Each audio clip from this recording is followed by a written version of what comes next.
ඒ අපි ඉන්නේ සුරලෝකෙ මෙහෙ ආවේ මැරිලා හිනා යනෝ බලති බං ආපු පාර හැරිලා ගෑනු බඩ පෙන්නගෙන අඳින එක වැරදි නම් මොකටද සාරියක තිබ්බේ බඩ ඇරිලා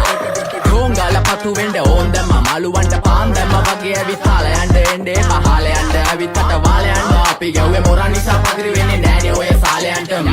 අම්මටවත් මෙල්ල නැති මාව කොයිද මෙල්ල වෙන්න යන්නේ අර කොයිවත් ඉන්න වෙලමට සතියන්තේ හැමදාම කොල්ලෝ ඉන්නේ චිල් එකේ පිරුලාලා සෙට් වෙන්නේ සිංගාල කොළඹට හේතු නැඩෝ සනා වගේ පමා වෙන්න දැස නොපෙනුනත් අපි ගැව්වේ මුටි කන නිසා මොනාලිසා බලන් ඉන්නේ මගේ පැත්ත කියලා තම හිටන් ඉන්නේ පුතා මම ජොන වගේ කොන නිසා ජන නිසා තාල දැම්මේ මගේ අතකුරින් එලිසම මාන දැම්මේ බෝලා ගලෝ ගන්න කලිසම කාල කන්නේ වගේ හිත තිබ්බේ මැලිකම වාව ගන්න බැරි යාළුවෝන්ගේ කැක්කම මම රැප දෙන්නේ මල්ලි මට තාලේ විදියට මූස්වාලා දුන්නේ පුතේ රැප උස හින්දියට අපේ උන්න බලන් ඉන්නේ hina වෙන්න කින්ඩියට රැප නැට්ටුකාරයෙක් නම් මම ඉන්නේ නැදියට ස්වර්ගම් තාන් තම්බි පොයි සොල්ලි වේල ඉල්ල තම්බි තම්බි නම්බි වා තම්බි රැප්පල පාඩල්කාරන් තම්බි එන ප්‍රචන යාරකම ඉල්ල නඩුවිල්ල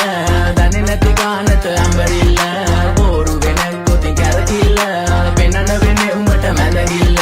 නඩුකාරයා වගේ තමයි ගන්නේ මං ඇත්ත පැත්ත රාජකාරී නම් බොහොමයි අහන්න එපා බිසි නැත කෑනු බෙදා ගන්න බැරුව දාගෙන මුන් අස්සේ කැත්තාරුළු පෙත්ත බොණ්ඩ දීලා මහන්න ඕනේ පස්ස පැත්ත ඉරුපලියට පාත්තුන්නේ කඳු ඉතින් මොකද වෙන්නේ සුදු බලපන් මෙදගිල්ලට දාලා නෑනේ මුදු ආසනා නෙවෙයි මං විදු මං කපලා දාන්න ආවේ පුතේ රැප් කලා